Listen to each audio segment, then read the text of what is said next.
Nah, ini juga membuat si suaminya itu stres dan di rumah tuh marah-marah, sehingga akhirnya ya apa namanya, karena rumah tangga ya marah-marah, kemudian yang menjadi pelampiasan adalah istrinya, seperti itu.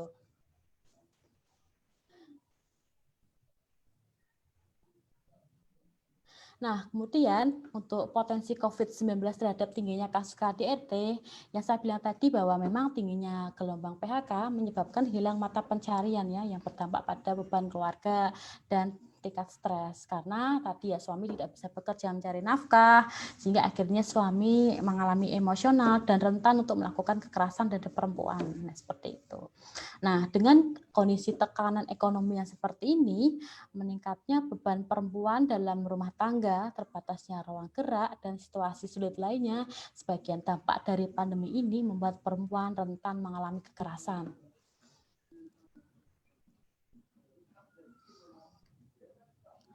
Nah, kemudian untuk tantangan sendiri bagi LRC KCHAM, nah, ketika memang ada korban yang datang ke KCHAM, kemudian kita melakukan konseling, dan memang dari keputusannya itu dia ingin mengadukan kasusnya ke kepolisian.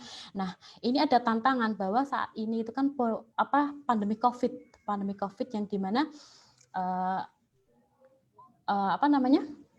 layanan-layanan ini kan serba online seperti itu ya. Bahkan kajian pun juga memberikan layanan juga online, pengaduan online. Nah, namun tidak di beberapa instansi ya, seperti kepolisian. Nah, ini ketika mereka mengadukan kasusnya, nah ini pengaduan di kepolisian ini harus mau tidak mau ya harus datang langsung tatap muka di kepolisian. Meskipun kepolisian juga sudah mempunyai aplikasi pengaduan online seperti Panic Button ya, namun tidak bisa digunakan secara maksimal. Nah, dalam situasi pandemi ini, maka rentan bagi perempuan kekerasan keluar dari rumah dan rentan untuk tertular COVID-19. Nah, kemudian ada lagi bahwa memang ketika korban membutuhkan misalnya pemulihan psikologis ya, di mana ketika pemulihan psikologis ini biasanya kita rujukan ke rumah sakit milik pemerintah seperti rumah sakit Tugu, RSUD Tugu, kemudian RSUD Ketilang, RSUD Amino. Nah, ini memang ada beberapa kebijakan dari setiap instansi yang memang harus melakukan screening online COVID-19. Namun ya sekali lagi bahwa pemulihan psikologis ini korban yang harus datang ke rumah sakit seperti itu ya. Jadi memang ketika korban itu harus keluar, maka rentan sekali untuk tertular COVID seperti itu. Nah, kemudian untuk tantangan yang kita hadapi yaitu karena kita itu kan pengaduan layanan kita online. Jadi pengaduan online dan konseling pun juga dilakukan online ya, bisa WA, kemudian bisa tatap bisa via call seperti itu. Namun ada beberapa korban yang memilih untuk konseling secara chatting ya seperti itu. Nah, inilah juga yang berdampak ketika proses konseling dilakukan secara online. Nah, ini berdampak pada lamanya proses konseling karena biasanya kalau kalau chatting via WA itu kan kadang dibalas, kadang tidak. Nah, inilah yang membuat proses konseling ini menjadi lama seperti itu. Berbeda sebelum COVID di mana kita konseling tatap muka sehingga bisa bisa mengerti bisa melihat korban gitu kan. Bisa melakukan sentuhan-sentuhan, misalnya ketika korban menangis, kemudian kita sentuh gitu kan, itu ada yang biasa kita lakukan ya. Namun ketika konseling secara offline ini yang memang ya itu tadi ya, tidak langsung kemudian kalau konseling secara online itu langsung cepat, misalnya langsung korban bercerita dan kita kemudian menentukan kira-kira kebutuhannya apa saja, keputusannya apa saja, itu seperti cepat gitu ya kalau ketemu tatap muka ngobrol gitu. Tapi kalau misalnya WA chat itu memang agak lama, itu memang membuat pendampingan menjadi lama juga seperti itu. Nah, juga untuk tantangan kita karena memang pengaduan kita online, jadi kita menuntut untuk agar handphone pendamping ya selalu dalam keadaan aktif seperti itu. Nah, kemudian juga ketika melakukan pendampingan di luar, misalnya di kepolisian atau di pengadilan seperti itu, nah kita juga harus terbiasa dengan kebijakan seperti misalnya pemeriksaan suhu tubuh, penyemprotan dengan disinfektan, dan dan duduk yang jaraknya berjauhan. Nah, ini memang harus membiasakan lah seperti itu. Karena memang sekali lagi memang ini masih pandemi COVID ya, seperti itu. Nah, kemudian juga untuk pendampingan yang di ruang publik yang ramai, misalnya di pengadilan agama atau kantor polisi, ya ini juga kadang memang ada tantangan sendiri ya ketika memang kita dihadapkan dengan dengan situasi lingkungan yang ramai itu memang kita ada tantangan tersendiri seperti itu. Nah, kemudian untuk keragaman kenyamanan korban dalam konseling, misalnya adanya korban yang lebih nyaman mengirim pesan dari telepon sehingga proses konseling membutuhkan waktu yang lama. Itu tadi yang saya bilang bahwa memang korban itu beragam ya. Kadang ada korban yang nyamannya saya itu konseling chatting, Mbak, oh yaudah enggak apa-apa. Misalnya saya nyamannya telepon, oke enggak apa-apa. Saya nyamannya video call biar bisa lihat wajahnya Mbaknya misalnya. Oh ya Bapak ya, itu memang korban itu berbeda-beda dan kita juga menyesuaikan bagaimana caranya korban itu nyaman dengan layanan yang akan kita berikan ke korban seperti itu. Nah, kemudian juga ada lagi tantangan belum semua perempuan korban kekerasan itu mendapatkan pemberdayaan secara ekonomi. Jadi memang korban kekerasan kan banyak. Jadi ya yang dan semua. Jadi gini, jadi memang jumlah korban itu kan banyak, sedangkan untuk bantuan dari entah pemerintah itu kan juga nggak bisa mengakomodir semua korban. Jadi biasanya kan bertahap, misalnya kuota 20, kita juga biasanya memberikan 20 lah. Itulah juga yang menjadi tantangan bahwa memang saat ini tidak semua korban mendapatkan bantuan pemberdayaan secara ekonomi. Nah, kemudian untuk strategi yang dilakukan RSC Kajam untuk menjawab tentang tentang tantangan tadi, yaitu kita menyusun protokol kesehatan dalam penanganan kasus di masa pandemi COVID. Jadi walaupun kita melakukan pendampingan secara online maupun offline, tetap kita ada protokol yang harus kita pegang seperti itu. Nah, misalnya salah satu contoh ketika melakukan pendampingan di luar harus memakai masker, harus membawa hand sanitizer, menjaga jarak, lah itu juga harus kita taati. Dan yang terpenting badan kita harus fit dulu ketika memang melakukan pendampingan di luar, harus fit, harus sehat seperti itu. Nah, kemudian juga ada juga yang memang korban itu kan menghubungi pendamping, maksudnya melakukan pengaduan itu kan di luar jam kerja ya, misalnya jam 9 malam melakukan pengaduan gitu. Nggak hanya pengaduan, misalnya curhat-curhat gitu, pengen curhat sama pendamping seperti itu. Memang ini jadi tantangan kan. Kemudian untuk strateginya kita memberikan informasi ke korban dengan bahasa yang halus dan bahasa yang mudah dipahami terkait jam layanan, penanganan, dan protokol kesehatan untuk layanan selama pandemi COVID-19. Nah, kita juga memberikan informasi juga dengan bahasa yang halus, mudah dipahami agar korban tidak merasa tersinggung seperti itu. Nah, kemudian juga kita memastikan tersedianya masker dan hand sanitizer untuk melakukan pendampingan, kemudian memastikan kondisi HP dalam keadaan aktif, dan selain itu juga harus ada kuota internet ya, full pulsa. Karena sekali lagi bahwa selama pandemi ini koordinasi yang kita lakukan adalah secara online. Jadi rapat kasus pun juga online. Jadi ya memang ada kebutuhan khusus lah terkait dengan itu. Seperti tadi ya, harus ada pulsa kuota internet yang memadai seperti itu. Nah, kemudian juga strateginya bahwa kita harus tetap berpikir positif selama pendampingan berlangsung ya, tatap muka seperti itu. Bahwa memang penyebaran COVID ini melalui droplet ya, melalui percikan air ludah gitu kan, atau air bersin gitu kan. Bahwa selama pendampingan pendamping maupun korban sudah menggunakan masker, hand sanitizer, mencuci tangan, kemudian sering cuci tangan dimanapun tempat itu, maka akan kecil untuk persentase tertular COVID. Karena memang ya bahasa gaulnya mungkin ketika kita keluar bertemu dengan banyak orang dan dengan lingkungan yang ramai, mungkin ada perasaan-perasaan, mungkin kalau anak sekarang itu bahasanya parno ya, parno, jangan-jangan nanti kena takut COVID lah, itu memang kita harus berpikiran positif gitu kan. Nah, kemudian untuk rekomendasi yaitu satu, mengaktifkan koordinasi online dengan jejaring atau lembaga pengada layanan hingga tingkat bawah untuk merespon cepat jika terjadi kasus kekerasan. Jadi untuk lembaga pengada layanan tingkat bawah itu ada PPT kecamatan ya, di setiap kecamatan ketika ada korban misalnya yang butuh penanganan yang cepat, jadi bisa langsung koordinasi kecamatan ke lingkup yang lebih dekat seperti itu. Nah, kemudian juga mempermudah pengaduan atau penanganan kasus kekerasan, terutama jika korban tidak didamping atau terutama jika korban tidak didamping oleh pendamping korban atau organisasi pengada layanan seperti itu. Nah, kemudian juga kita mempermudah sistem rujukan kasus, rekomendasinya. Kemudian untuk mencegah penyebaran COVID-19 yang terintegrasi dengan pencegahan kekerasan terhadap perempuan.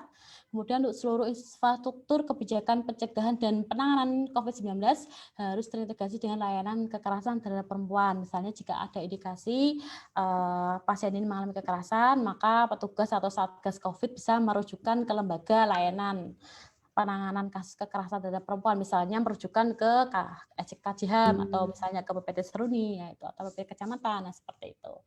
Nah, kemudian juga rekomendasi yang lainnya, merespon dampak COVID-19 yang berpotensi menimbulkan ketegangan dalam keluarga dan berujung kekerasan dalam rumah tangga, misalnya dampak ekonomi, dampak psikologis karena beban pikiran dalam mengatur rumah tangga. Nah, itu memang kita harus cepat ya ketika merespon ketika ada ketegangan dalam rumah tangga nih misalnya.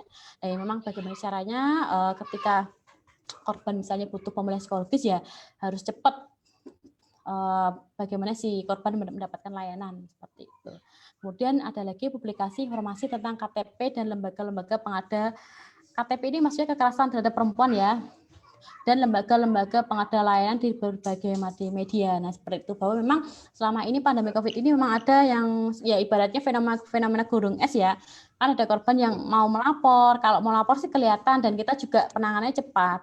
Tapi kalau korban yang tidak melapor ini kan yang kita tidak tahu dan jarang tersentuh. Setidaknya ketika memang dia maksudnya belum ingin melaporkan kasusnya, kita berikan informasi dulu tentang lembaga-lembaga yang menangani kasus-kasus ini, baik di media maupun di media dimanapun itulah seperti itu. Nah, agar ketika misalnya dia butuh penanganan, dia langsung bisa menuju ke lembaga pengada layanan. Kemudian untuk pemberdayaan ekonomi perempuan korban kekerasan yang dilakukan dalam jangka panjang sampai korban berdaya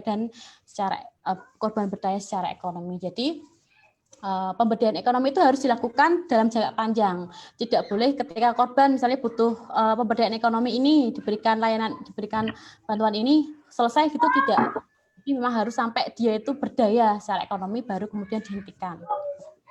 Nah, kemudian juga untuk pemerataan pemberdayaan ekonomi bagi seluruh perempuan korban kekerasan, di mana ya yang dapat hanya jangan satu ini aja, tapi ya kalau bisa semuanya dapat pemberdayaan ekonomi kan semuanya juga korban.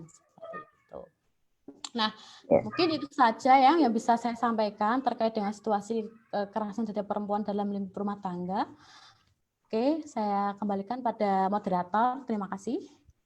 Terima kasih Mbak Santi. Banyak sekali ya tadi penjelasan dari Mbak Santi. Sampai saya lupa timekeepernya. Oh iya. Mohon maaf ya teman-teman. Ya, tadi banyak sekali ternyata ya Mbak kasus kekerasan dalam rumah tangga yang terjadi di masa pandemi ini. Ada yang tadi yang disebutkan Mbak Santi menampar lah, sampai menendang dan banyak macamnya ya tentunya Mbak. Dan alhamdulillahnya untuk LRC KJHAM tetap selalu mendampingi dengan memberikan terbaik dan juga ada beberapa strategi tadi ya Mbak yang diberikan oleh LRC KJHAM dan kemudian rekomendasi juga saat pendampingan tersebut. Nah, selanjutnya terima kasih Mbak Santi. Nanti kita lanjut ke sesi tanya jawab. Oke, baik.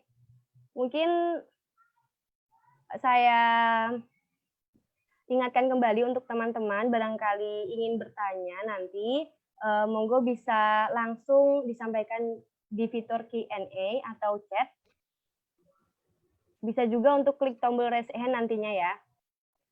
Kemudian selanjutnya 15 menit selanjutnya saya persilakan kepada Pak Yai Fakih. Pak Yai Fakih masih Stay nggih. Iya dong, ada gambarnya itu. Iya. Oke, Pak Yai Fakih ini nantinya akan membicarakan mengenai relasi dalam keluarga selama masa pandemi. Tadi kan Mbak Santi sudah membicarakan mengenai kasus kekerasan dalam rumah tangga yang terjadi saat masa pandemi juga. Kemudian pendampingannya saat ini sekarang kita bersama Pak Fakih akan mendengarkan bersama-sama penuturan beliau mengenai relasi yang baik dalam rumah tangga itu seperti apa. Dan tentunya berdasarkan dalam pandangan dan posisi mubadalah. Begitu nggih Pak Fakih? Gitu. Oke, baik. Saya persilakan langsung kepada Pak Yai Fakih selama 15 menit untuk menyampaikan materi. Monggo. Oke, terima kasih. Assalamualaikum warahmatullahi wabarakatuh. Selamat malam teman-teman sekalian, terutama Mbak Santi, Mbak Luki, yang terlihat nih Mbak Iqbal, Mas Iqbal, dan teman-teman yang lain. Saya sebenarnya biasa dipanggil Kang Fakih, nggak Pak Yai begitu. Oke, teman-teman sekalian, saya pikir mungkin ini dulu ya, bahwa kadang-kadang kan problem KDRT itu sangat kompleks dan banyak, sebagaimana disebutkan oleh Mbak Santi tadi.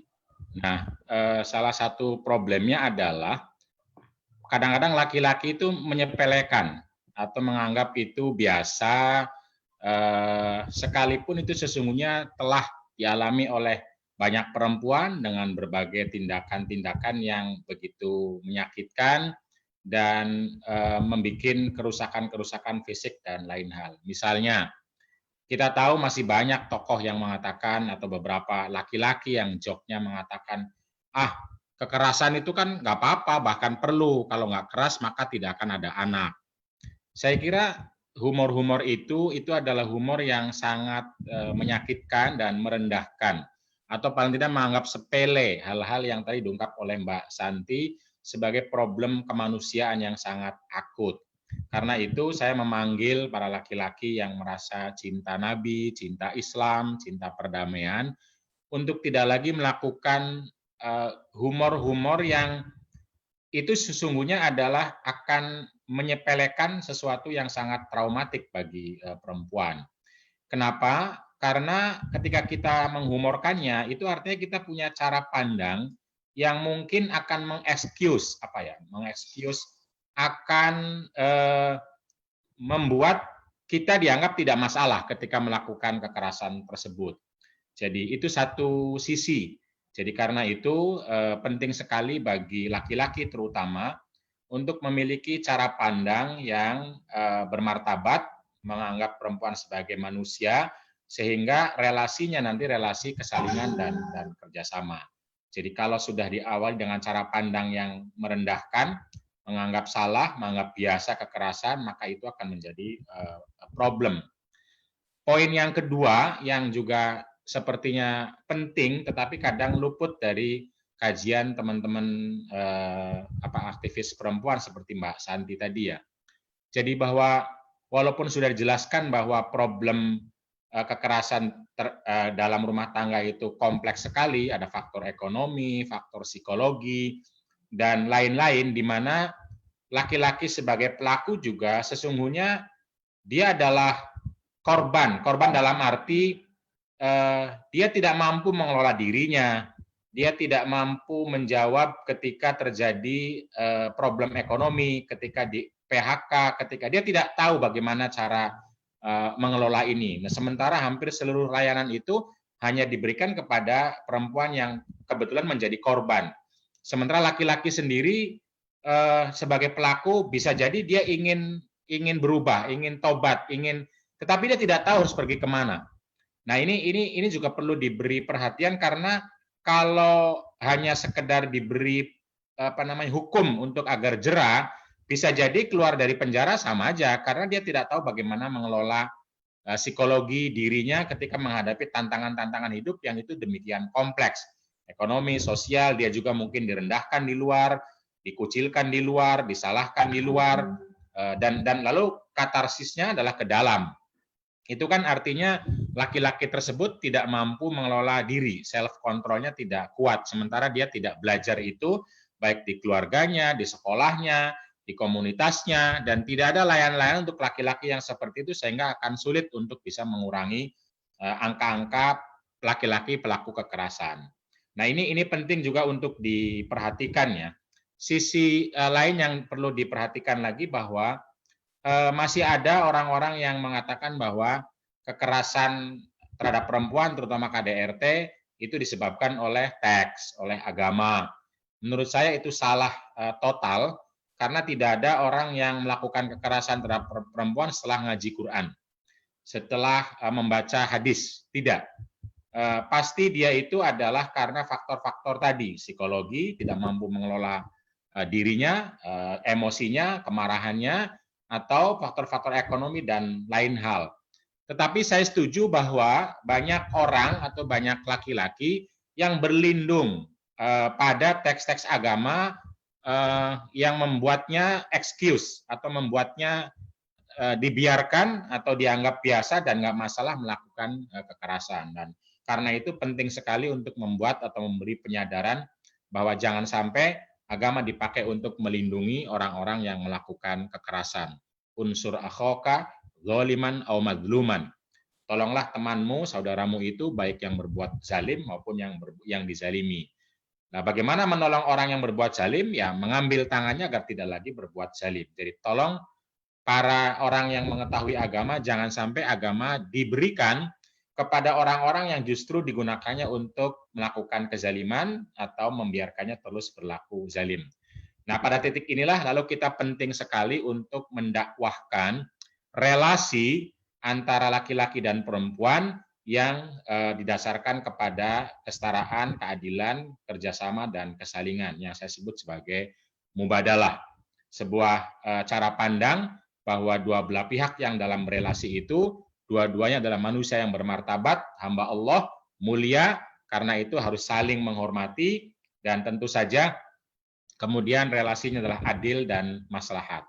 Adil artinya adalah bahwa kapasitas yang dimiliki oleh satu atau dua orang dari orang yang berelasi itu tidak digunakannya untuk merendahkan atau memperdaya. Yang punya ilmu misalnya tidak membodohi yang tidak punya ilmu. Yang punya harta tidak mengelabui atau memaksa atau menghegemoni orang yang tidak punya harta.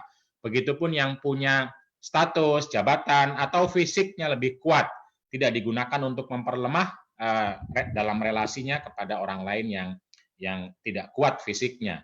Nah, keadilan lalu adalah bagaimana justru kapasitas yang ada digunakan sebaliknya untuk kebaikan, untuk melindungi dan perlindungan, untuk melindungi dan pemberdayaan.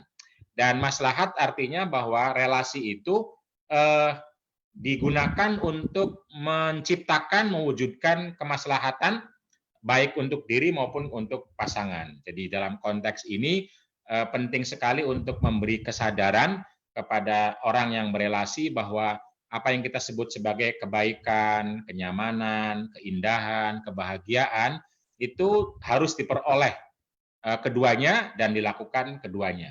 Begitupun keburukan seperti disebutkan oleh Mbak Santi tadi soal tindakan-tindakan fisik, pelecehan, ditendang, dipukul, atau penistaan, atau merendahkan, atau kata-kata kotor, itu semua hal buruk.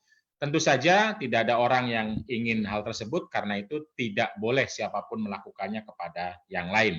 Terutama dalam konteks ini adalah suami dan istri. Nah, jika perspektifnya demikian, maka insya Allah kekerasan itu tidak akan terjadi. Tapi tentu saja kadang-kadang ada orang yang punya perspektif, tetapi perspektifnya tidak mampu untuk menjadi kekuatan dalam mengelola dirinya. Nah, karena itu perlu latihan-latihan, perlu kebiasaan-kebiasaan yang disiplin diri dan lain-lain, yang jadi tidak sekedar perspektif, tapi juga perlu skill atau perlu keahlian diri. Jadi pada konteks ini maka penting sekali ketika berelasi seseorang itu yang paling penting lalu adalah dia tahu dirinya. Dia juga tahu pasangannya. Lalu kemudian ketika sudah tahu diri, mampu atau bisa mengelola, memanage dirinya, dan ketika sudah tahu pasangan juga mampu mengelola hubungan dengan pasangannya. Sehingga baik diri maupun hubungan dengan pasangannya itu tidak dilakukan atau digunakan untuk hal-hal yang destruktif, tetapi sebaliknya untuk hal-hal yang maslahat dan baik.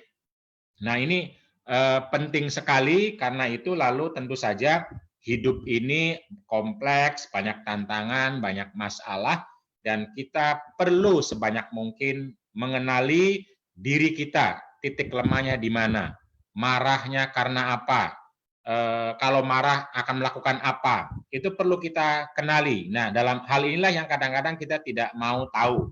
Jadi problem lain, problem penanganan ketika kita marah. Salah satu hadis yang sangat terkenal tentu saja bahwa kita tidak boleh melakukan keputusan ketika sedang marah. Atau kalau lagi marah kita diminta untuk berwudu agar supaya kita tenang terlebih dahulu. Intinya kan adalah bagaimana kita mengelola diri, terutama ketika marah tentu saja. Jadi Nabi juga pernah bilang bahwa orang yang kuat, orang yang hebat, orang yang kuat itu bukan orang yang mampu mematahkan atau mengalahkan bergelut dengan orang lain, melainkan orang yang mampu yamliku nafsahu 'indal ghadab, orang yang mampu mengelola dirinya, mengelola nafsunya pada saat marah. Nah, Nabi hanya berhenti di sini membicarakannya, lalu kita penting untuk mempelajari pengalaman-pengalaman kemanusiaan atau psikologi, bagaimana sesungguhnya seorang laki-laki misalnya, atau seorang perempuan juga, itu bisa mengelola dirinya agar kemarahannya tidak destruktif, sehingga menimbulkan kekerasan-kekerasan dalam rumah tangga. Suami kepada istri kepada anak-anaknya, atau kepada ada yang sudah berani juga kepada suami. Apapun itu, artinya adalah kita penting untuk mengenali diri. Ketika marah, marahnya kenapa? Nah, ketika sudah mengenali, maka lalu kemudian kita tentu saja perlu untuk berhenti. Berhenti dari apa? Berhenti dari sesuatu yang akan membawa kemarahan kita kepada tindakan-tindakan destruktif. Kita penting sekali juga ketika lagi sedang marah, kita untuk ambil nafas kuat-kuat, mungkin bahasa lain berzikir, jika mampu membaca Allah, agar supaya kita bisa tenang kembali, dan kita lalu bisa berpikir tentang option atau pilihan-pilihan dari tindakan kemarahan itu. Apakah harus membanting, apakah harus kata-kata kasar, ataukah justru diam, atau justru pergi dari pasangan agar supaya tidak destruktif. Biarkan otak atau akal kita memberikan pilihan-pilihan. Tentu saja ketika sudah ada pilihan-pilihan, kita perlu melakukannya mana yang paling tidak berisiko terhadap diri maupun terhadap pasangan. Dan ini perlu dilatih terus-menerus agar supaya kita terbiasa ketika menghadapi perbedaan, lalu marah, lalu konflik, mudah-mudahan tidak terus menjadi marah-marah. Dan ini adalah tentu saja sebuah keahlian yang mungkin mudah diomongkan, tetapi tidak mudah untuk dilakukan. Dia perlu latihan, dia perlu disiplin diri, dan ini penting sekali karena berawal dari sebuah pikiran atau cara pandang bahwa kita mampu, lalu kita bisa mengelolanya dengan cara baik dan akhirnya tidak destruktif. Jadi kembali kepada soal relasi, bahwa pernikahan itu tentu saja semua orang ingin bahagia dan membahagiakan. Karena itu, ketika dalam pernikahan, ketika ada konflik, ketika ada perbedaan, maka pikirkanlah sesuatu yang tidak destruktif. Pikirkanlah sesuatu yang justru akan membangun kebahagiaan. Jadi penting lalu kemudian lagi-lagi berangkat dari cara pandang bahwa pernikahan adalah berpasangan, di mana yang satu adalah melengkapi yang lain. Jangan sampai ada pandangan di mana yang satu merasa penting, yang lain tidak penting. Merasa boleh menghegemoni, yang lain dihegemoni. Merasa harus memerintah, yang lain diperintah. Nah, relasi yang seperti ini akan rentan terhadap kekerasan. Karena kalau orang sudah merasa paling baik, paling mulia, paling penting, maka dia akan mudah menyalahkan, lalu mudah marah, dan sangat rentan terhadap kekerasan. Karena itu, balik kepada perspektif bahwa pernikahan adalah ruang di mana satu dan pihak lain, dalam hal ini suami dan istri, dua-duanya adalah manusia yang bermartabat, yang memiliki potensi-potensi baik dan potensi-potensi buruk. Potensi baiknya harus dibesarkan untuk kebaikan, potensi buruknya harus dikecilkan agar tidak destruktif. Lalu satu sama lain berpikir bagaimana agar bisa berkontribusi, bisa berbuat untuk mewujudkan kebaikan-kebaikan, ketenangan, kenyamanan, dan bahagia. Ada 4 kata kunci paling tidak dalam surat Ar-Rum untuk membiasakan diri menjadi pasangan yang bahagia dan membahagiakan. Yang pertama adalah spiritualitas. Jadi ayat Ar-Rum ayat 21 dari surat Ar-Rum surat ke-30 ini itu kan berbicara tentang wa min ayatihi an khalaqalakum min anfusikum azwajan, bahwa pasangan kita, kata Allah, adalah bagian dari ayat-ayat Allah. Jadi merasakan, menganggap, dan memandang pasangan kita sebagai ayat Allah adalah perintah Al-Quran. Atau paling nggak gambaran Al-Quran, anjuran Al-Quran, atau disebutkan dalam Al-Quran. Sehingga ketika kita melayani, ketika kita memandang, ketika kita menolong, dan ketika kita memarahi, itu sesungguhnya kita sedang menolong dan memarahi ayat Allah. Karena itu diharapkan ketika memarahi kita bisa berhenti, karena kita sedang berhadapan dengan ayat Allah. Itulah spiritualitas. Dan spiritualitas ini penting sebagai pondasi untuk melangkah agar kita, kata Al-Quran, litaskunu ilaiha, agar kalian semua yang berpasangan, suami dan istri, itu masing-masing merasa bahagia. Dan taskunu di sini adalah kata kerja mudhari'. Kata kerja mudhari' artinya adalah sesuatu yang harus diwujudkan sekarang dan akan datang, bukan nanti sebagai tujuan akhir, tetapi harus diwujudkan, diusahakan oleh kedua belah pihak. Dengan cara apa? Nah, Quran melanjutkannya dengan cara modal yang sudah ada, yaitu mawaddah dan rahmah. Mawaddah adalah rasa cinta yang membuat kita ingin bahagia, sementara rahmah adalah rasa cinta di mana kita ingin bergerak membahagiakan. Mawaddah saja tidak cukup karena Anda berarti egois, rahmah saja tidak cukup karena Anda akan altruis, mati berdiri. Kata Al-Quran, untuk sakinah Anda harus mawaddah dan rahmah. Anda harus punya rasa cinta yang membuat Anda bahagia, dan Anda juga harus mempunyai rahmah yang membuat Anda membahagiakan. Nah, insya Allah dengan cara pandang atau dengan nasihat dan anjuran dari Al-Quran bahwa pernikahan itu merupakan spiritualitas, ada ibadah di sana, ada pahala di sana, maka kita bergerak untuk berbuat baik dan memiliki serta merasakan nikmat atau surga dari pernikahan, yaitu sakinah, melalui modal yang kita miliki, yaitu mawaddah dan rahmah. Itu kira-kira secara umum. Tentu saja kita perlu tips, kita perlu keahlian, kita perlu membiasakan di mana ketika dua belah pihak suami istri berada cukup lama di dalam rumah, itu tentu saja akan membosankan, apalagi jika dibarengi dengan berbagai problem ekonomi dan sosial. Karena itu penting sekali memiliki tips keahlian bagaimana bersama tetapi berkualitas. Punya waktu bertemu, dan itu tentu justru menenteramkan. Nah, itu ada ilmunya tersendiri, sebagaimana dikenalkan oleh Mbak Alisa dengan istilah BBM atau BBC, bahan bakar cinta, di mana seseorang ketika bertemu dengan pasangannya justru mengobarkan api cinta, api bahagia, sehingga waktu yang ada bukan menjadi ajang perkelahian atau konflik atau kebencian atau KDRT, melainkan ajang media untuk merekatkan relasi, menguatkan ikatan pernikahan, serta mengobarkan api cinta sehingga menjadi pasangan yang bahagia dan membahagiakan.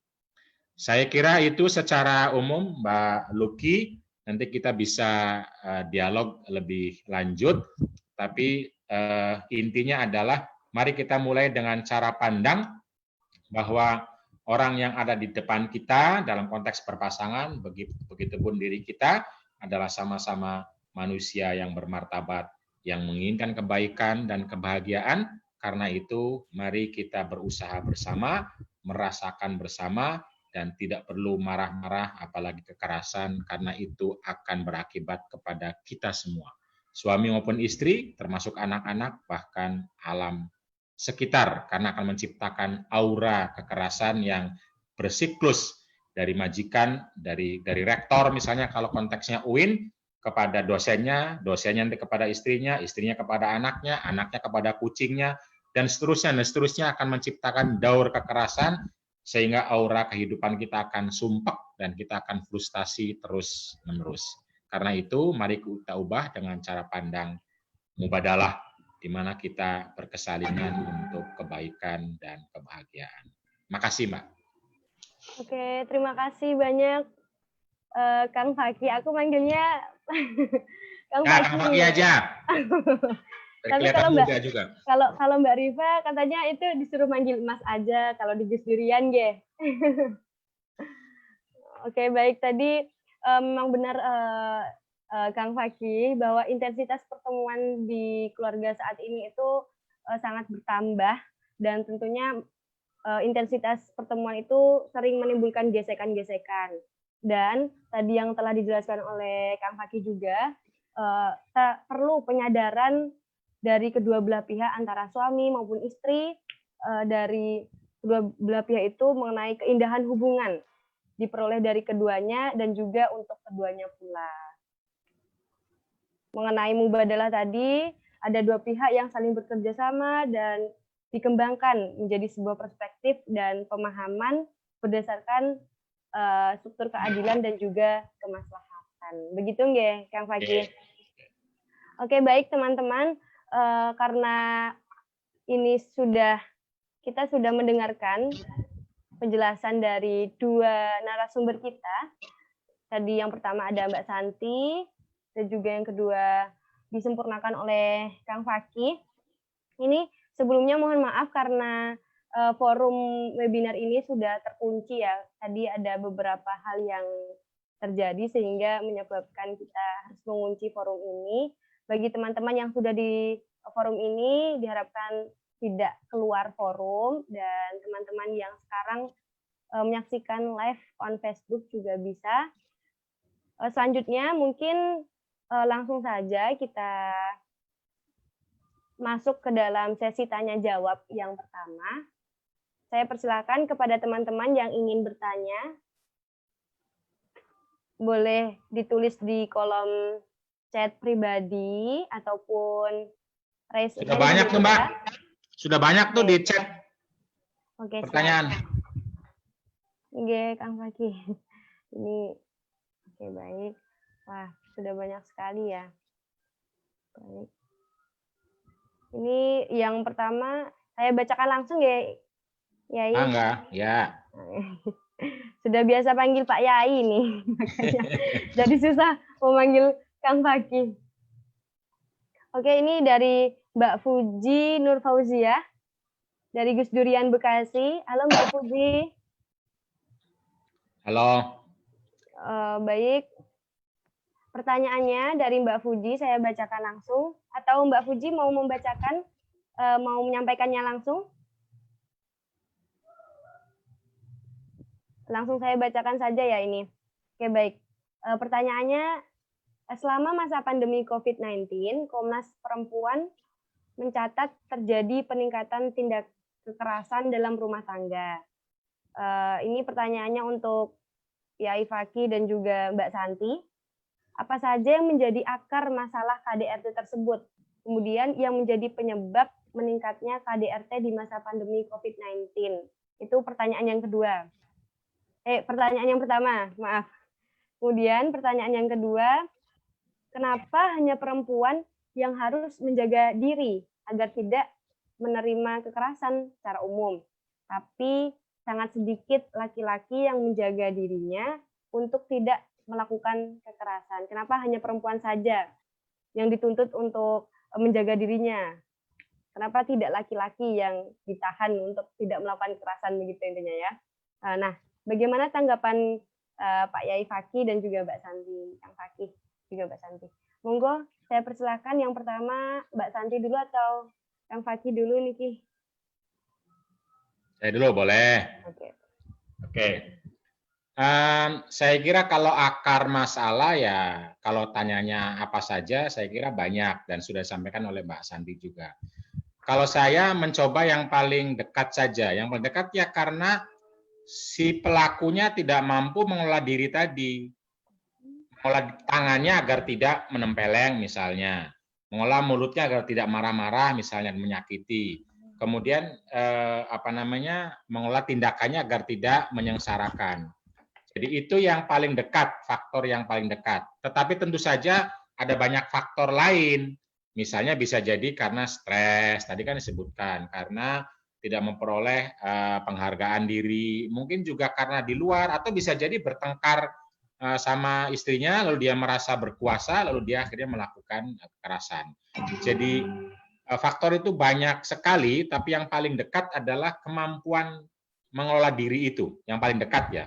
Tapi bukan berarti yang utama, karena bisa jadi juga pengelolaan diri akan sulit kalau cara pandangnya itu misalnya tidak mubadalah tadi. Jadi karena itu tentu tidak, karena banyak ya tidak satu penyelesaiannya atau penanganannya. Jadi kalau hanya misalnya ya contoh, kalau hanya menangani korban saja, memulihkan korban saja, pelakunya tidak ditangani untuk dididik, ya tentu saja akan terus menciptakan pelaku-pelaku yang lain. Jadi kita akan kecapean untuk mendampingi korban. Jadi ada banyak hal yang perlu kita lakukan dari sisi hukum, dari sisi pendidikan, dari sisi, nah termasuk pertanyaan tadi, mengapa cuma perempuan? Nah ini yang memang yang membuatnya, masih membuat itu masyarakatnya, kenapa cuma perempuan yang disuruh untuk menjaga diri. Sesungguhnya kalau kita mau belajar kepada Quran maupun hadis, maka yang harus menjaga diri itu ya dua belah pihak. Menjaga diri dari menjadi zalim maupun menjadi madlum. Jadi kita, kata Nabi itu kan harus menolong orang, menolong membuat hukum, membuat aturan, membuat norma, dan membuat suasana agar yang zalim tidak melakukan, agar tidak ada juga orang yang dizalimi. Jadi pada konteks kekerasan dalam rumah tangga, tentu saja harus semua orang yang diminta untuk mendisiplinkan diri agar supaya tidak menjadi pelaku, pada saat yang sama juga menjaga diri agar tidak menjadi korban. Jadi malah bisa jadi kepada pelaku lebih kuat kalau kita baca kepada hadis-hadis. Misalnya hadis yang meminta laki-laki untuk tidak memukul, laki-laki untuk menghormati perempuan, laki-laki untuk menggunakan kekuatannya untuk melindungi perempuan, itu kan banyak. Nah hadis-hadis ini kadang-kadang jarang sekali kita dengar, misalnya khiyarukum li ahlihi wa ana khiyarukum li ahlihi, ahsanukum khuluqan li ahlihi. Jadi orang laki-laki yang terbaik itu laki-laki yang berbuat baik kepada istrinya. Laki-laki yang paling baik itu laki-laki yang akhlaknya baik kepada istrinya. Nah ini harus lebih banyak dibanding ungkapan-ungkapan perempuan harus taat, perempuan harus mengikuti, perempuan harus. Nah ini kadang-kadang cara berceramah kita juga terbalik. Qur'annya mengatakan ar-rijalu qawwamuna 'alan nisa, bahwa laki-laki itu bertanggung jawab agar perempuan terlindungi, ternafkahi, tetapi ceramahnya perempuan harus taat. Kenapa tidak laki-laki harus bertanggung jawab? Lihat aja di ceramah-ceramah tentang ar-rijalu qawwamuna 'alan nisa, isinya adalah perempuan harus taat, perempuan harus berdandan, perempuan harus nurut, perempuan harus. Nah harus dari mana? Uang kata-kata laki-laki harus bertanggung jawab, tapi isinya perempuan yang harus taat. Jadi problem ceramah kadang-kadang ayatnya separoh atau sepertiga, lalu ceramahnya 2 jam, 3 jam kemana-mana, lebih banyak menundukkan, menyalahkan, dan mengontrol perempuan. Nah ini problem sosial kita bersama, karena itu mari kita awasi para penceramah ini agar jangan sampai agama ditafsiri dan digunakan untuk menyalahkan perempuan atau membiarkan perempuan terus menjadi korban kekerasan, Sebaliknya, mengajak laki-laki dan perempuan untuk berusaha bersama-sama, mewujudkan kemaslahatan sebanyak-banyaknya, dan mengendalikan diri agar tidak melakukan keburukan dan kekerasan. Dua belah pihak. Jadi kalau ada sepihak saja salah, itu belum mubadalah, Mbak Fuji.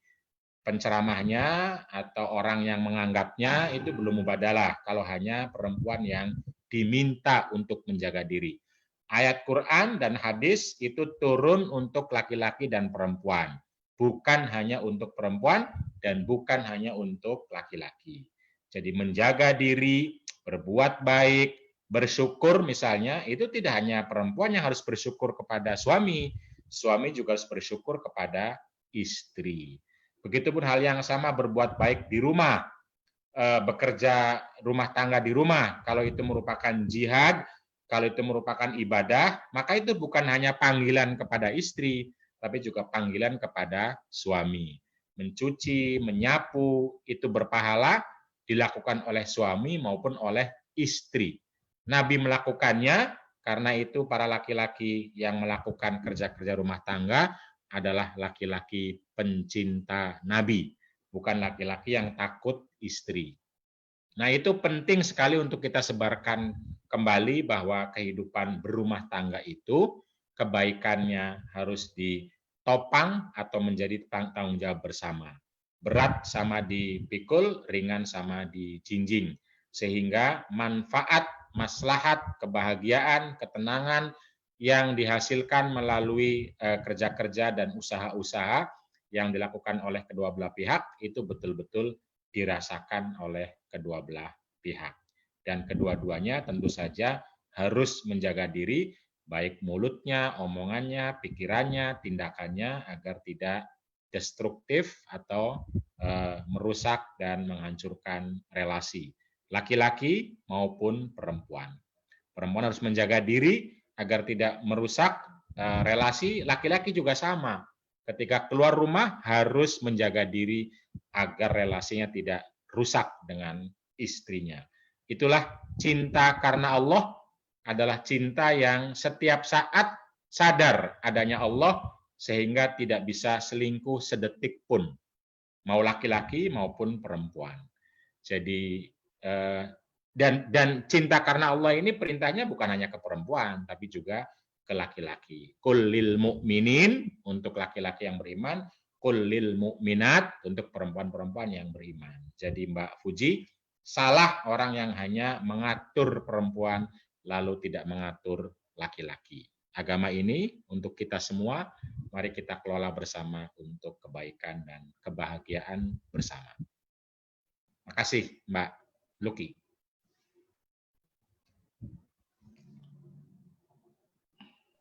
Baik, terima kasih Kang Fakih atas penjelasannya tadi. Mbak Fuji, apakah ada yang ingin ditanyakan lagi atau kurang paham, kurang jelas? Mungkin langsung ke Mbak Santi ya, untuk menambahkan jawaban terkait pertanyaannya Mbak Fuji tadi. Halo Mbak Santi. Halo ya. Tadi apa pertanyaannya? Pertanyaannya itu mengenai apa saja yang menjadi akar masalah KDRT, Mbak. Kemudian kenapa hanya perempuan saja yang harus ditekankan untuk menjaga diri, sedangkan laki-laki tidak. Oke, tadi untuk pertanyaan pertama ya, yang menjadi penyebab meningkatnya KDRT di masa pandemi COVID. Nah, tadi juga sudah saya jelaskan ya, bahwa memang yang terdekat sih yang tadi Pak Fakih bilang bahwa memang pandemi COVID ini kan juga mempengaruhi semua aspek, termasuk ke ekonomi. Dan kita juga lihat banyak sekali perusahaan-perusahaan yang melakukan PHK, sehingga berakibat ke ekonomi sebuah keluarga seperti itu.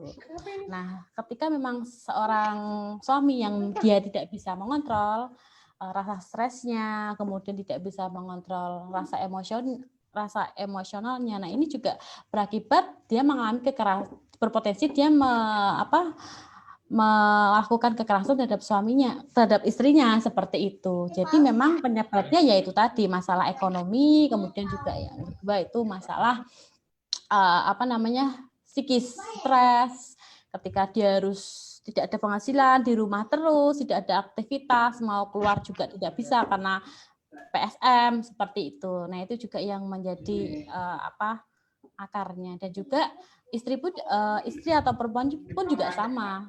Ketika dia di rumah harus apa namanya? Harus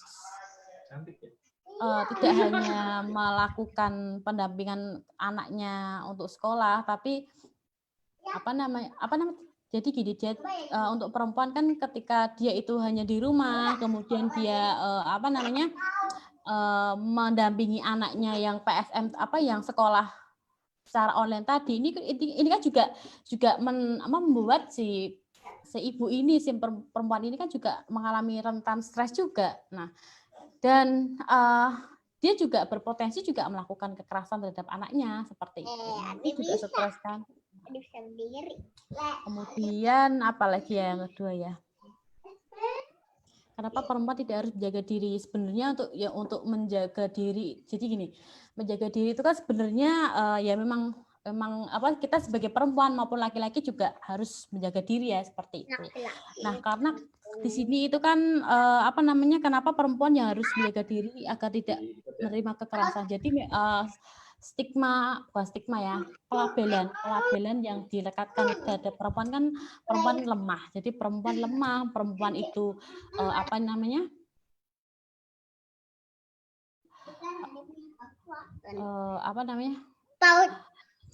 dia lemah, kemudian juga karena kondisi fisiknya lemah itu dia juga bisa diperlakukan dengan mendapatkan kekerasan. Nah, itu juga sebenarnya pikiran-pikiran atau pelabelan-pelabelan tersebut juga harusnya mulai dikikis mulai sekarang, karena juga ketika ketika itu hanya direkatkan kepada si perempuan, namun lelaki tidak diberikan pemahaman tentang gender yang terjadi hanya kekerasan saja seperti itu. Nah, makanya memang yang perlu kita lakukan untuk generasi-generasi sekarang, bagaimana caranya agar paham gender ya, paham kekerasan terhadap perempuan ya, di mana budaya-budaya patriarkal ini harus mulai dikikis mulai sekarang seperti itu. Kalau misalnya kita berbicara tentang budaya patriarkal kan memang itu budaya sudah lama ya, sudah lama.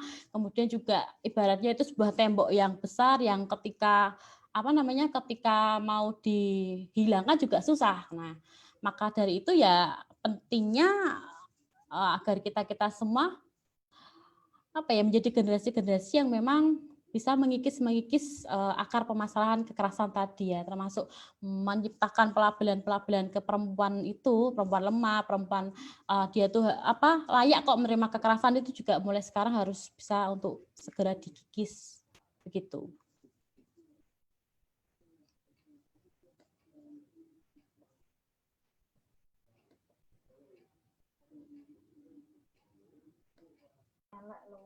Ya, baik, sudah Mbak Santi? Oke, sudah. Oke, terima kasih Mbak Santi. Nah, itu tadi ya jawaban dari Pak Yai Faki dan juga Mbak Santi mengenai pertanyaan Mbak Fuji. Dan tentunya penting sekali untuk seorang suami dan istri ini belajar mengenai mubadalah agar tercipta keluarga yang sakinah, mawadah, warohmah tadi, yang saling berkesinambungan, bukan hanya sakinah ataupun mawadah ataupun orang, tapi tiga-tiganya harus saling berdampingan, begitu ya. Selanjutnya, apakah ada lagi yang ingin bertanya atau barangkali yang mau bertanya bisa langsung chat ataupun raise hand-nya. Ini ada 16 orang ya. 16 orang yang bergabung dalam diskusi ini, padahal kemarin yang daftar itu ada 70 orang. Ini mungkin yang lainnya stay di Facebook ya. Oke, baik. Barangkali dari teman-teman yang stay di Facebook ada yang bertanya, Mas Iqbal yang stay di Facebook. Halo teman-teman.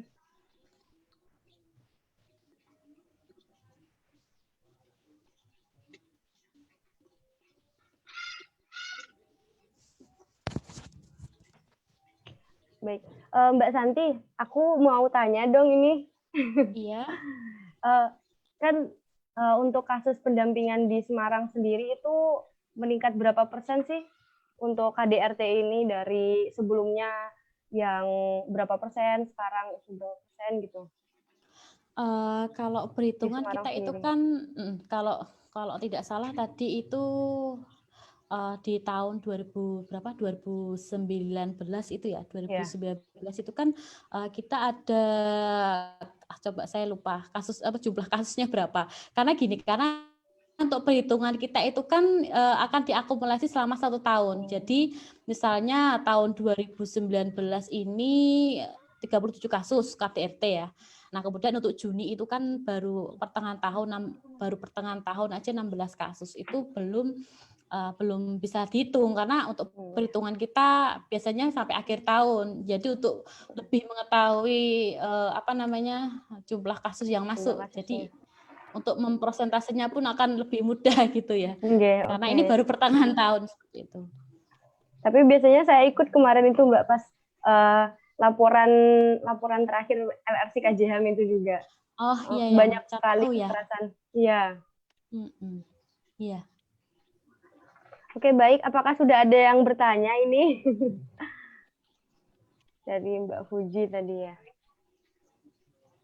Baik, teman-teman, barangkali ada yang ingin bertanya kembali terkait penjelasan dari Kang Fakih tadi mengenai relasi dalam keluarga yang baik itu seperti apa, kemudian pandangan mubadalah. Tapi memang mubadalah ini penting banget ya digaungkan untuk teman-teman nih yang mau belajar secara online dengan Yai Fakih, bisa langsung klik YouTube-nya langsung di Mubadalah. Itu sangat mencerahkan sekali. Nama YouTube-nya apa? YouTube Mubadalah YouTube. Yai Fakih. YouTube-nya kalau saya Fakih Abdul Qadir. Oh, itu yang YouTube pribadi. Ya, itu semua saya. Kalau Mubadalah semua orang yang ingin bicara Mubadalah di Mubadalah ada. YouTube Mubadalah. Mbak, sudah ada di Q&A, Mbak. Oke.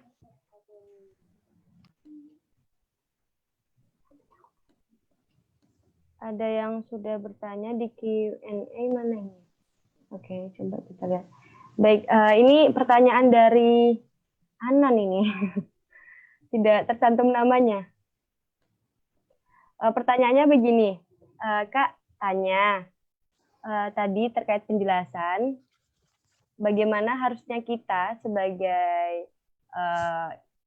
ya perempuan ataupun laki-laki mengantisipasi KDRT di masa pandemi ini.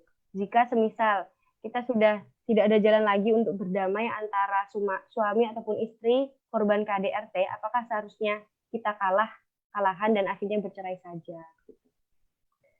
Monggo langsung saja saya persilakan kepada Mbak Santi dulu untuk menjawab ya tadi karena sudah Yai Fakih, nanti Yai Fakih yang menutup.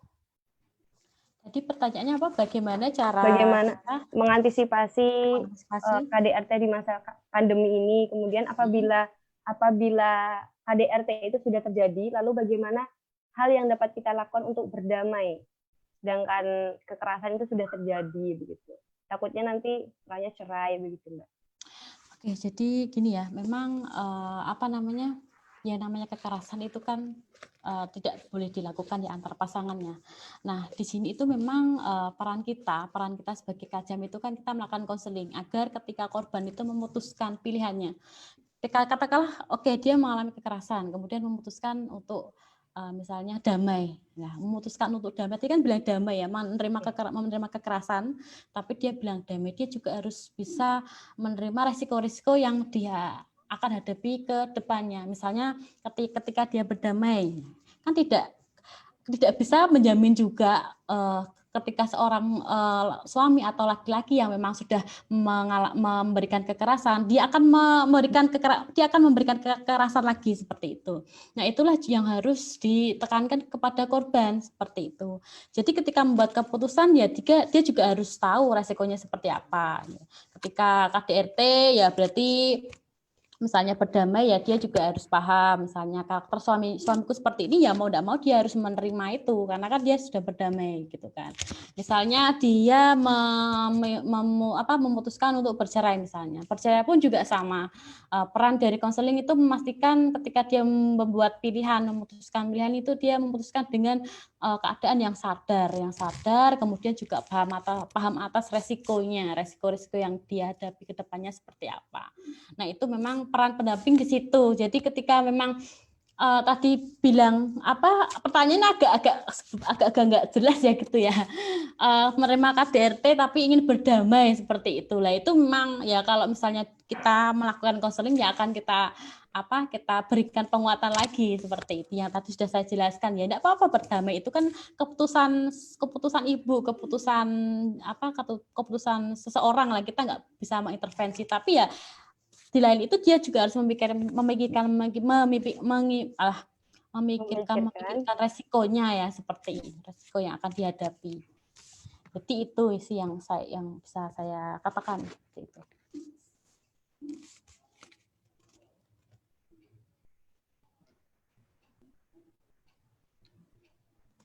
Halo? Ya, saya pikir ketika ada kasus KDRT, apalagi parah ya, lalu bercerai itu bukan kalah-kalah, bukan. Karena hidup ini kan orang pengennya minimal terlepas dari kekerasan, tidak mengalami kekerasan minimal. Jadi kalau pernikahan tapi menjadi korban, ya itu namanya bukan pernikahan, itu namanya bunuh diri. Jadi pernikahan itu bukan untuk menjadi korban kekerasan, pernikahan itu untuk litas kunu, untuk bahagia. Karena itu harus dioptimalisasi kebahagiaan ini. Betul sekali, lalu perlu diantisipasi. Jadi, antisipasinya memang dilakukan sejak mau menikah. Sejak menikah kita perlu melatih diri bagaimana bahwa pernikahan itu harus disiapkan mentalnya, disiapkan fisik non fisiknya.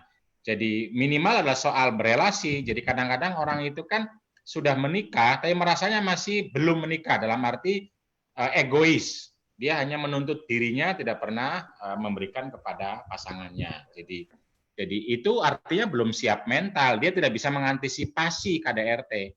Karena kalau masing-masing egois akan terjadi KDRT, itu pasti terjadi. Nah, karena itu penting sekali melakukan pendidikan pranikah kalau sebelum nikah ya, atau bimbingan perkawinan, bagaimana menjadi orang yang siap berelasi. Siap berelasi artinya Anda akan bersiap untuk menjadi orang yang awalnya aku dan kau menjadi kita. Itu seperti apa? Akunya ada, kaunya ada, tapi sisi kitanya juga ada. Nah, ini antisipasi KDRT. Sehingga ketika terjadi perbedaan, tidak dibawa ke konflik.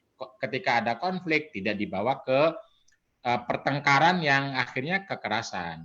Ketika ada perbedaan, lalu disisir, mana perbedaan yang bisa ditolerir, mana yang mungkin tidak bisa, lalu penyelesaiannya seperti apa. Nah, ini penting sekali untuk mengantisipasi KDRT. Karena kalau KDRT sudah puncak, itu tuh sudah mengalami berbagai hal konflik, perbedaan, dan akhirnya melakukan kekerasan. Jadi misalnya kita dikenalkan kalau sama Mbak Alisa itu istilah rekening hubungan misalnya. Jadi berelasi itu mirip rekening. Mirip rekening artinya camkan, pikirkan agar tidak jadi kekerasan, maka sejak awal dipikirkan bersama. Ketika berhubungan ini kita bagaikan rekening. Seberapa besar kita setor, seberapa besar kita tarik rekening itu. Apa setorannya? Ya perbuatan-perbuatan baik yang akan memberi kenyamanan kepada pasangan kita dan kita sendiri. Jadi misalnya adalah berkata-kata kasar atau merendahkan atau menyakiti, itu adalah keburukan. Artinya kita tarik dari rekening itu. Nah, kalau terlalu banyak keburukan, nanti kita minus, rekening kita akan kosong. Kalau kosong itu akan rentan sekali kekerasan, rentan banget. Nah, karena itu penting sekali kita memastikan rekening kita penuh dengan setoran-setoran, penuh dengan kebaikan-kebaikan. Nah, ini untuk mengantisipasi agar tidak terjadi KDRT. Nah, kalau sudah terjadi KDRT, maka tentu saja ini sudah parah. Atau karena apa? Karena pernikahan bukan untuk menjadi korban kekerasan. Kalau pada akhirnya memilih perceraian, menurut saya bukan kalah-kalah. Itu justru pilihan untuk membuat kita menjadi pribadi yang sehat. Sehat tentu saja. Tapi kalau memang mau damai seperti kata Mbak Santi, ya monggo silahkan. Karena kan hak mereka berdua.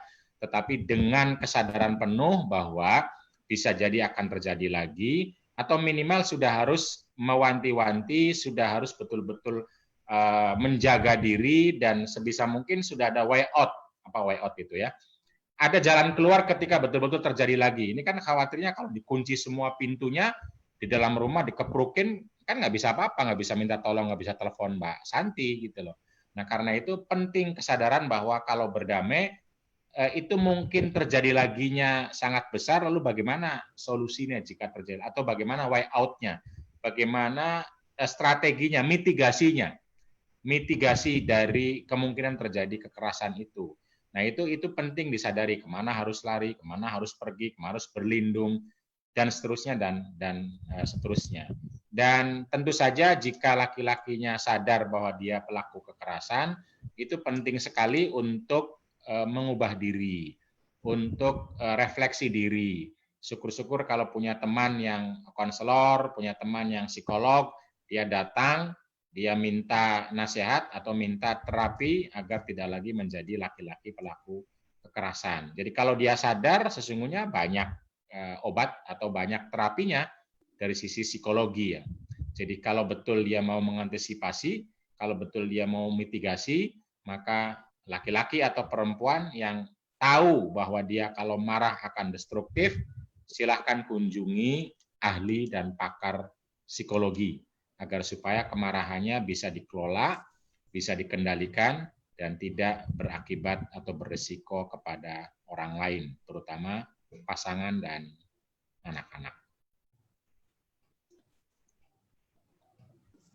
Ya, baik, terima kasih kepada Kang Fakih dan juga Mbak Santi. Mungkin salah satu faktor yang kenapa kok istri itu memilih untuk berdamai, karena anggapannya pernikahan itu cuma sekali dilakukan dan harus dijaga sebaik-baiknya, walaupun dia sudah merasa tersakiti ataupun ya sudah ada kekerasan atau hal-hal buruk yang terjadi dalam rumah tangganya, itu masih tetap dipertahankan. Mungkin beranggapannya seperti itu, dan juga pengajaran dan juga edukasi untuk seorang istri itu kurang mungkin ya Mbak. Jadi kalau menurut pengalaman saya ya, pengalaman pendamping itu banyak sekali sih kenapa perempuan tidak memilih untuk bercerai gitu kan. Karena misalnya satu, karena dia ketergantungan ekonomi, karena selama ini suaminya yang bekerja, kemudian si istrinya yang menerima nafkah seperti itu ya. Jadi ketika bercerai maka karena tidak didukung dengan misalnya karena tidak didukung dengan keterampilan dia ya, misalnya dia bisa bekerja, dia bisa melakukan sesuatu. Nah, itu akan menjadi ketakutan bagi si korban ini ketika sudah lepas dari suaminya. Nanti siapa yang akan memberikan nafkah gitu kan, seperti itu. Itu juga menjadi salah satu sebab kenapa tidak ingin bercerai gitu. Dan juga memang karena anggapannya misalnya cerai itu adalah suatu aib, dianggap tidak bisa mempertahankan rumah tangga seperti itu ya. Nah, kemudian juga ada lagi stigma negatif ketika perempuan cerai, kamu siap dengan janda, dengan image janda lah itulah. Itu yang membuat kadang perempuan itu masih masih mempertimbangkan ketika dia ingin bercerai. Padahal dia janda itu ya memang kenapa dengan status janda itu kan juga hanya status gitu. Dan juga tidak mempengaruhi ya itu kan hanya image yang dilekatkan bahwa janda itu genit lah ini lah, itu yang menjadi ketakutan dia ketika dia itu nanti cerai akan mendapatkan stigma itulah yang dikhawatirkan, yang memang takut sekali ya ketika dia itu ingin memutuskan bercerai seperti itu. Terima kasih Mbak Santi dan juga Kang Fakih. Tadi juga Kang Fakih menjelaskan bahwa pernikahan itu untuk kebahagiaan. Hal-hal itu tentunya harus diantisipasi dengan ya tadi tentang mubadalah, gitu, melatih diri mental, fisik, dan juga pendidikan pranikahnya itu penting sekali ya, Yai. Oke, baik. Ini masih ada pertanyaan, 2 pertanyaan ini, Mbak. Dan Yai, boleh dibacakan. Kita lanjut saja karena ini kalau di jadwal itu jam segini sudah masuki sesi closing statement sebenarnya. Ayo kita closing. Ini masih ada 2 pertanyaan, mohon izin untuk dibacakan bagaimana, Yai. Oke. Boleh. Pertanyaan yang pertama itu dari Mas Ajit, koordinator Gus Durian ini. Bertanya soal ketika kita tidak memberikan nafkah, apakah hal tersebut termasuk KDRT? Begitu. Kemudian pertanyaan dari anonim juga ini pada Yai Fakih, saya dari Bulukumba. Mau izin bertanya Pak Yai, saya tertarik dengan konsep mubadalahnya Pak Yai lebih dalam. Mungkin relevansi di diskusi hari ini, bagaimana contoh konkret dari mubadalah yang bisa diamalkan di konteks kasus KDRT di sebuah rumah tangga. Kemudian dalam jangka panjang, bagaimana mubadalah dapat menjadi landasan bagi konstruk sosial. Lalu dalam dunia hukum, dari kacamata mubadalah, apakah undang-undang KDRT itu sudah sesuai prinsip-prinsip mubadalah? Panjang sekali ini pertanyaan tadi. Sebenarnya sudah dijelaskan juga oleh Yai Fakih ya soal pengamalan konteks pengamalan mubadalah dalam konteks kasus KDRT ini. Monggo mungkin langsung dijawab saja. Oke, soal apakah tidak memberi nafkah merupakan KDRT. Kalau dalam perspektif hukum sekarang, ya. Apalagi kalau misalnya, apalagi kalau misalnya perempuannya sedang hamil, yang tidak mungkin bekerja. Atau perempuannya ternyata tidak punya uang, tidak punya nafkah, itu iya dong. Kalau laki-lakinya punya terutamanya. Tapi kalau laki-lakinya tidak punya uang, ya tentu orang yang tidak punya tidak bisa dianggap sebagai pelaku kekerasan karena tidak punya uang. Tetapi kalau bahasanya normatif bahwa apakah tidak memberikan nafkah itu merupakan KDRT, iya merupakan jika menggunakan perspektif hukum sekarang. Karena dengan asumsi laki-laki bekerja, perempuan tidak bekerja, atau minimal sekali, bukan asumsi, pasti ketika perempuan sedang hamil, menyusui dan mengasuh anak, dia punya keterbatasan untuk bisa memperoleh akses ekonomi. Nah, laki-laki yang punya kewajiban, ketika tidak, maka akan terlantar secara ekonomi istri maupun anak-anak. Soal pertanyaan yang kedua, betul kata Mbak Luki, ya saya menjelaskan panjang lebar tadi terkait KDRT ya. Soal minimal sekali kan begini, minimal ya. Mubadalah kan mau mengatakan bahwa Anda kalau memang tidak mau dipukul ya jangan memukul gitu loh. Kalau Anda pengen dihormati ya juga hormatilah pasanganmu, itu minimal. Nah, tentu saja perlu penjelasan lebih lanjut lagi sebagaimana sudah saya sampaikan sebelumnya, bagaimana mubadalah bisa menjadi pondasi perspektif maupun tindakan agar tidak lagi terjadi kekerasan-kekerasan dalam rumah tangga. Terima kasih, Mbak. Oke, begitu ya teman-teman. Kemudian Mbak Santi.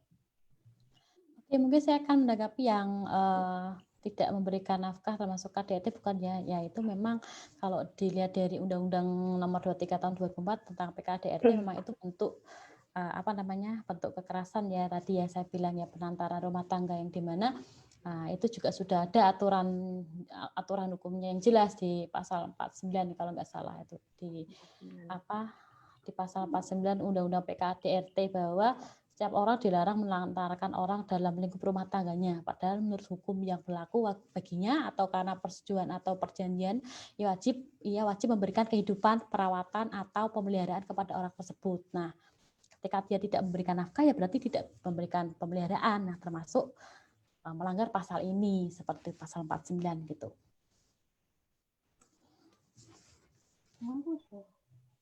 Oke, baik begitu ya teman-teman. Mas Ajit tadi yang bertanya soal apakah KDRT itu apakah tidak menafkahi itu termasuk KDRT. Dalam ranah hukum juga dikatakan seperti itu. Kemudian tadi juga pertanyaan dari Mas dari Bulukumba, siapa tadi namanya? Oke, baik. Mungkin cukup sampai di sini dulu ya untuk pertanyaannya, karena kita sudah sampai di penghujung acara, dan Kang Fakih dan juga Mbak Santi juga telah memberikan pencerahan materi yang sangat luar biasa sekali terkait KDRT tadi, situasi di tengah pandemi, dan semoga hal-hal itu tidak terjadi di keluarga kita ataupun orang-orang terdekat kita ya. Amin. Selanjutnya saya mohon kesediaannya kepada Mbak Santi dan juga Kang Fakih untuk memberikan closing statement sebelum acara ini kita tutup.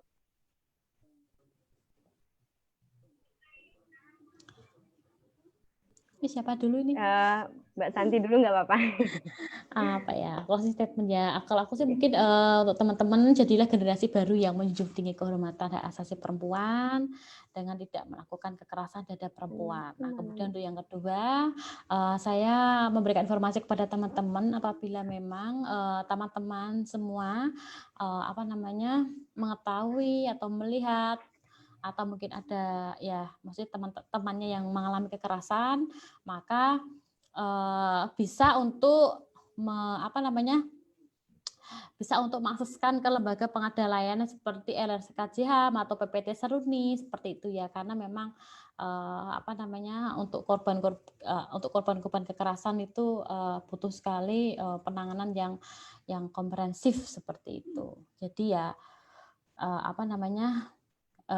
kadang kan kasus kekerasan itu kan ada yang butuh waktu untuk melapor, nah seperti itu. Jadi memang penting bagi teman-teman untuk mengetahui adanya lembaga-lembaga yang seperti kita ini yang yang mendampingi perempuan korban. Tidak hanya KDRT saja, tapi semua kasus yang memang bersinggungan dengan gender ya, seperti itu. Itu aja sih. Oke, baik, terima kasih Mbak Santi. Kemudian Kang Fakih, monggo saya persilahkan untuk memberikan closing statement-nya. Ya, secara umum saya kira semua orang mau menikah itu kan untuk memperoleh kebaikan dan kebahagiaan. Tidak ada orang mau menikah itu ingin menjadi pelaku maupun korban kekerasan. Karena itu mari kita maksimalkan potensi-potensi yang ada, baik sebelum maupun baru menikah, apalagi yang sudah lama menikah. Bahwa kita punya potensi untuk berbuat baik, untuk bahagia, maka besarkan potensi itu, wujudkan, lakukan, dan rasakan, agar supaya pernikahan kita memiliki makna, tidak hampa, apalagi nista. Makasih. Assalamualaikum warahmatullahi wabarakatuh. Waalaikumsalam warahmatullahi wabarakatuh. Terima kasih banyak Mbak Santi dan juga Kang Fakih yang telah memberikan materi yang sangat luar biasa pada kita semua malam hari ini. Ini sampai di penghujung acara sekali ya, tinggal 6 menit kalau dirandom. Oke, baik, langsung saja. Mungkin kesimpulan dari saya itu ternyata ya teman-teman, tanpa kita sadari banyak sekali kekerasan dalam rumah tangga yang terjadi dan tentunya meningkat di masa pandemi saat ini. Intensitas pertemuan yang bertambah ini sering menimbulkan gesekan. Nah, gesekan-gesekan itu tentunya harus kita hadapi dan juga kita hindari dengan kita mempelajari mubadalah tadi yang telah disampaikan oleh Kang Fakih, bagaimana kita dapat menjadikan relasi hubungan keluarga antara kedua belah pihak itu berdasarkan atas perspektif dan pemahaman keadilan dan juga kemaslahatan. Jangan sampai kita mengatasnamakan kekerasan itu atas nama agama, membawa kekerasan itu atas nama agama ataupun Al-Quran, begitu. Dan juga mari kita sama-sama saling menjaga, tidak hanya dibebankan pada satu pihak saja, baik itu laki-laki ataupun perempuan, kita sama-sama punya tanggung jawab untuk melangsungkan kehidupan yang bermartabat bagi sesama. Begitu, terima kasih teman-teman yang telah bergabung dalam diskusi kita pada malam hari ini mengenai lika-liku kekerasan dalam rumah tangga di masa pandemi. Terima kasih sekali lagi untuk Mbak Santi dan juga Kang Fakih. Terima kasih banyak. Salam kenal, karena sebelumnya ini belum pernah ketemu sama beliau ini. Mbak Santi maupun Kang Fakih. Ini sangat luar biasa sekali. Saya diberi kesempatan untuk memoderatori pembicara hebat kita malam hari ini. Oke, baik. Sebelum kita tutup, mungkin teman-teman ini dari host Bincang Gus Durian malam hari ini mempersilahkan kita untuk mengisi form evaluasi. Barangkali nanti ke depan pasti akan ada diskusi, dan kita jadikan diskusi perdana ini menjadi pelajaran untuk kita semua untuk mungkin itu saja, tidak perlu berlama-lama lagi. Saya pamit ya. Makasih banyak. Kita foto virtual terlebih dahulu nggih. Oh, foto, oke. Oke, siap. Monggo Mas Iqbal. Siapa yang motonya? Bisa... Ini nggak ada yang muncul yang motonya. Iya. Sebentar Pak Yai, saya buka dulu semuanya. Ini sedang dibuka semuanya. Kita foto. Ini yang bertahan sampai akhir ada berapa orang ini ya? Dari 70 orang ini Kang Fakih yang mendaftar, tapi yang bertahan sampai akhir hanya belasan ini sepertinya. Inilah orang-orang yang beriman. Amin amin.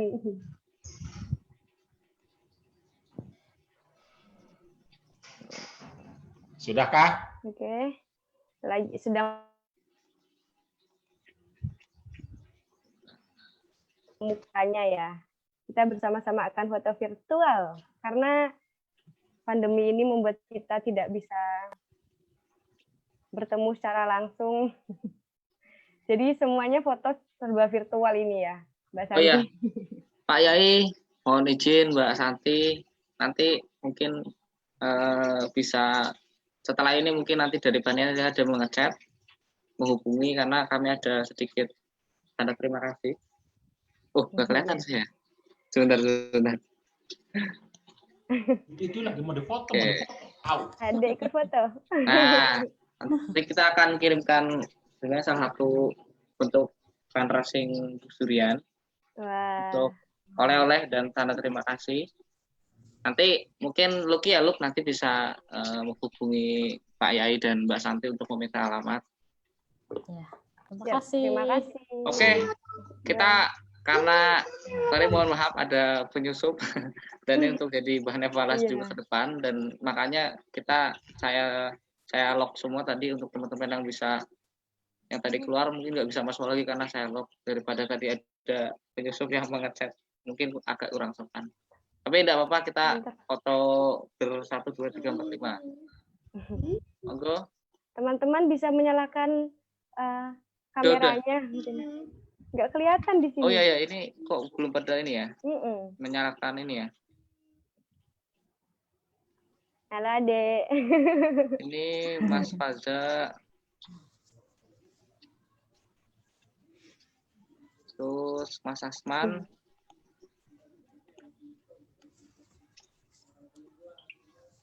Pada nggak mau kali, udah foto aja. Gelap-gelap soalnya tuh. Ya. Ini diskusi sambil rebahan biasanya. Ya makanya. Langsung aja. Langsung saja nggak apa-apa Mas. Ya langsung aja lah. Oh ya. Yang kayak gini siapa? Oke. Itu foto-foto deh. Oh ini udah mulai nih. Oke. 1, 2, 3. Oke, satu kali lagi ya.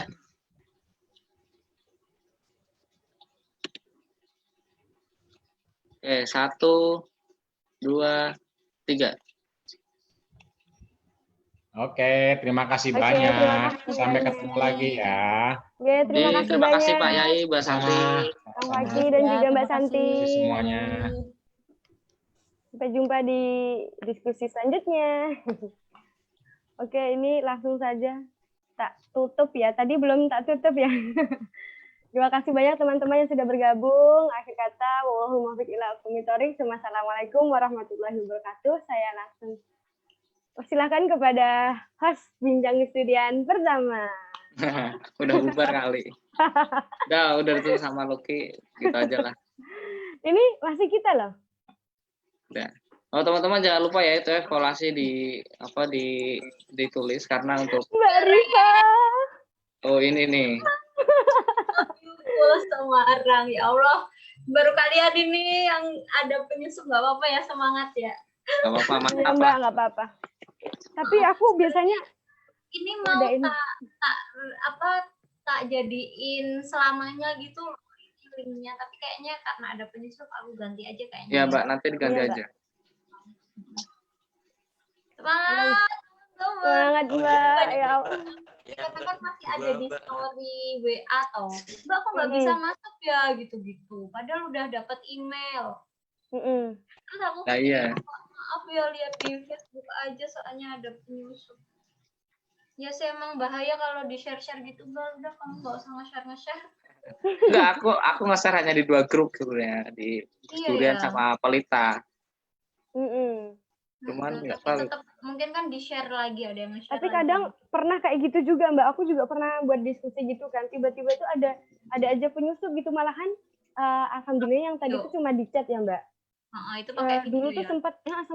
sempat dia menampilkan foto-foto porno gitu. Jadi Iya wah, sih. langsung diretas, bahaya banget ini. Iya. Akhirnya langsung dikunci. Nah, Padahal ini udah mending kan pakai webinar. benar, bisa Ya. Meskipun masih ada chat. Ya Ifaki udah aku tanyain sih tadi alamatnya. Nanti tinggal mau kirim ini katanya. Nanti aja setelah Siap. diskusi Mbak. iya. Coba. Ini masih live Facebook loh ya Mbak.